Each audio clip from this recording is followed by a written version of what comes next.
Bienvenue dans cette nouvelle édition de l'Africa Tonight. Au sommaire de l'actualité, en Guinée, le président de l'Assemblée nationale, Claude Kory Koundiano, s'est dit favorable à la révision de la Constitution dans l'intérêt général. C'était lors d'une rencontre entre le Premier ministre guinéen et les représentants du Parlement, rencontre boycottée par les députés de l'opposition.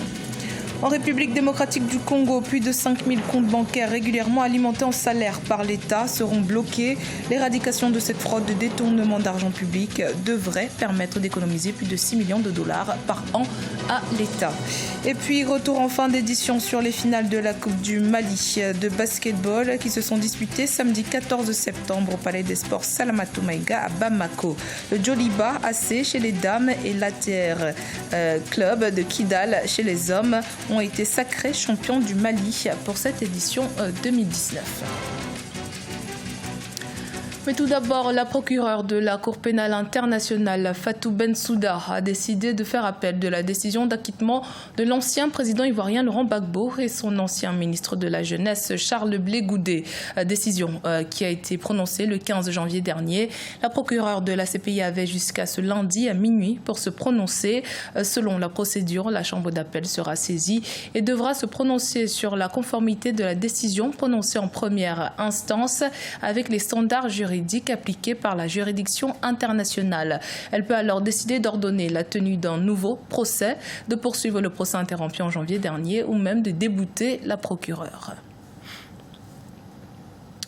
Dans le cadre des consultations entre les acteurs politiques et les organisations de la société civile au sujet de la révision de la Constitution, le Premier ministre guinéen Ibrahima Kassori Fofana a rencontré les membres de l'Assemblée nationale le 12 septembre. Les députés d'opposition ont boycotté cette rencontre qu'ils qualifient de subterfuge pour permettre au président Alpha Condé de se maintenir au pouvoir. Aïssatou Bari. En Guinée, les consultations sur l'adoption d'une nouvelle constitution initiée par le président de la République ont débuté. Jusqu'au 25 septembre, date fixée pour la fin des consultations, le Premier ministre Ibrahima Kassori Fofana prévoit rencontrer une quarantaine d'institutions, d'associations, de syndicats. Déjà, la liste des organismes ciblés par l'exécutif ne fait pas l'unanimité.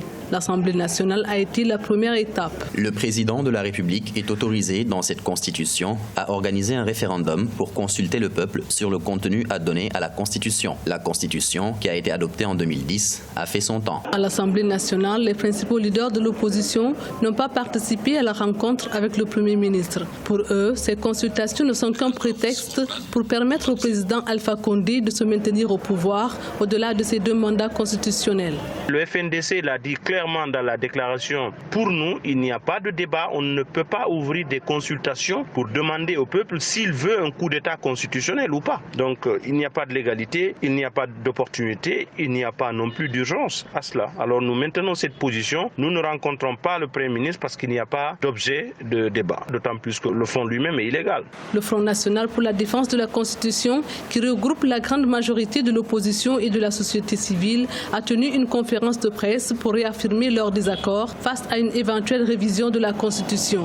Après la haute autorité de la communication et le Conseil économique et social, la prochaine étape sera consacrée aux partis politiques, aux ONG ainsi qu'aux syndicats. Première productrice mondiale de noix de cajou avec plus de 800 000 tonnes par an, la Côte d'Ivoire ambitionne de transformer la moitié de sa production d'ici à 2022. Objectif, accroître ses revenus et offrir de l'emploi à ses jeunes. Pour y parvenir, l'État de Côte d'Ivoire a signé jeudi 12 septembre 2019 4 accords avec des entreprises de transformation de l'anacarde. Les précisions dans ce reportage de notre correspondant Olivier Diakota. La Côte d'Ivoire veut transformer 60% à l'horizon 2022 de sa production de noix de cajou. L'industrialisation de la filière est estimée en 2019 à 9%.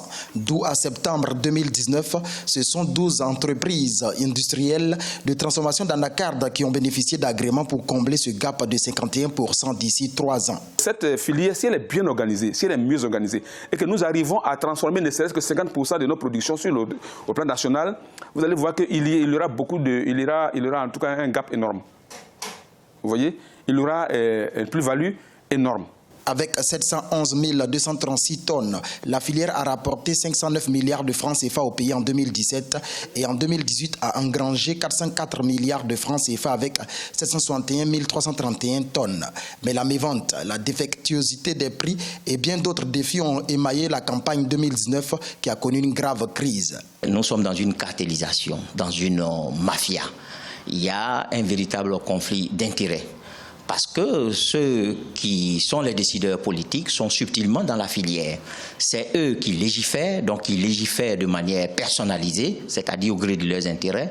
Et puis ils font des fixations aussi défectueuses. Et donc ça désorganise toute la filière. En rappel, la Côte d'Ivoire exporte chaque année plus de 6 000 tonnes de noix brutes de cajou.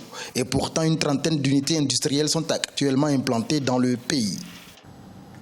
5 823, c'est le nombre de comptes bancaires fictifs bloqués par la République démocratique du Congo suite à une opération de contrôle budgétaire. Ces comptes censés appartenir à des fonctionnaires de l'État étaient alimentés en argent sans être utilisés. Pour l'État congolais, l'éradication de cette fraude devrait permettre d'économiser plus de 6 millions de dollars par an. Ange Nomenia. En République démocratique du Congo, 5 823 comptes bancaires fictifs ont été bloqués par l'État suite à une opération de contrôle budgétaire. Sur ces comptes étaient versés des salaires qui n'ont pas été retirés pendant plusieurs mois. L'éradication de cette fraude de détournement d'argent public devrait permettre d'économiser plus de 6 millions de dollars par an selon les autorités congolaises. La République démocratique du Congo perd chaque année 15 milliards de dollars du fait de la corruption. Et ces 15 milliards sont le fait des acteurs politiques qui sont engagés dans plusieurs réseaux mafieux de détournement de fonds publics. Mais malheureusement, en son temps, la lutte contre la corruption ne faisait pas partie du programme du gouvernement Kabila. Du coup, tous ceux qui étaient accusés d'avoir détourné le fonds n'ont pas fait l'objet de poursuites judiciaires. Depuis plusieurs semaines, une affaire dite de 15 millions de dollars, présumée disparue des comptes du Trésor, défraie la chronique en RDC et éclabousse la présidence congolaise. L'Agence nationale des renseignements, en effet, avait demandé un audit de tout l'argent dépensés par les différents ministères depuis l'investiture du président Félix Tshisekedi en janvier 2019. Il y a là une attente très grande de la part de toute la société congolaise sur la lutte contre la corruption qui apparaît comme étant un axe majeur du programme de gouvernance du président Félix Tshisekedi. En 2015, au moins 11,7 millions de dollars ont été détournés en un trimestre dans la seule ville de Kinshasa et dans 3 secteurs de la fonction publique. Près de 2 milliards de dollars d'économies ont été réalisés par le pays grâce à des opérations de contrôle budgétaire. La Banque africaine de développement plaide pour la création d'emplois stables et rentables en Afrique subsaharienne. Selon l'institution financière, 90% de la population active du continent évolue dans le secteur informel, une situation que les responsables de la banque souhaitent changer. Leftiouno. En Afrique subsaharienne, 70 à 90% de la population active exerce dans des emplois non salariés. Or, selon la Banque africaine de développement, le continent devra générer entre 12 et 15 millions d'emplois chaque année. Ce taux de sous-emploi très élevé pousse l'institution financière à tirer la sonnette d'alarme. Aujourd'hui, la question donc du sous-emploi sonne comme un défi majeur pour nos États, en ce sens que chaque dirigeant africain, chaque politique doit intégrer les données, le volet création d'emplois et surtout le volet transfert de compétences avec les partenariats que nous signons donc avec l'Europe, l'Asie et les États-Unis. La question de l'emploi pose en effet un réel problème social et économique en Afrique. Bien que souvent diplômés, les jeunes ont souvent du mal à trouver un emploi. L'entrepreneuriat reste alors une voie de sortie pour nombre d'entre eux. L'alternative ici déjà, c'est de mettre définitivement un thème au système bancaire classique. Le système bancaire classique voudrait donc que le jeune puisse donc fournir des garanties. Il reviendra aux États de jouer donc le rôle de garant devant donc des banques, de jouer donc le rôle d'intermédiaire en offrant donc des garanties à ces banques-là afin que véritablement on puisse assister donc au financement des start-up, des petites et moyennes entreprises et même des maisons-entreprises. La stagnation de l'emploi a retardé la réduction de la pauvreté. Bien que la part des pauvres en Afrique soit passée de 56% de la population en 1990 à 43% en 2012, le nombre de personnes pauvres reste élevé selon plusieurs études. Au Sénégal, le ministre de la Santé et de l'Action sociale Abdoulaye Diouf Sarr a annoncé la gratuité de la chimiothérapie pour les femmes vivant avec un cancer du col de l'utérus ou du sein à partir du 1er octobre 2019. Une mesure saluée par la présidente de la Ligue sénégalaise contre le cancer, le docteur Fatma Guenoun, ce 14 septembre lors du lancement de la 10e édition d'Octobre Rose, la campagne annuelle de communication sur le dépistage des cancers du sein et de l'utérus. L'actualité sportive pour terminer avec les finales de la Coupe du Mali de basketball qui se sont déroulées ce samedi 14 septembre à Bamako. Elles opposaient l'AS Police, championne du Mali, à l'Atar de Kidal chez les hommes et chez les dames, le Djoliba Athletic Club au centre Bintou Dembélé de Koulikoro. Retour sur ces rencontres dans ce reportage de notre correspondant Mokhtar Bari. Atar Club de Kidal, AS Police à Monsieur et Djoliba AC, centre Bintou Dembélé de Koulikoro en dames, telles étaient les affiches de la finale de la Coupe du Mali 2019. Les policiers, après le titre de champion, avaient à cœur de réaliser le doublé. Mais c'était sans compter sur la détermination de l'Atar Club de Kidal qui a émerveillé le public jusqu'au bout. Il s'impose sur le fil par 79-78. Les jeunes qui étaient sur le marché, aucun entraîneur ne s'est intéressé à eux. Moi, j'ai vu qu'ils avaient des potentialités, je me suis intéressé. Je les ai donné l'occasion de s'exprimer, de montrer au Mali qu'ils savent jouer au basket. Fierté parce qu'aujourd'hui, j'offre à Kidal son premier trophée. Je suis très très fier de ça.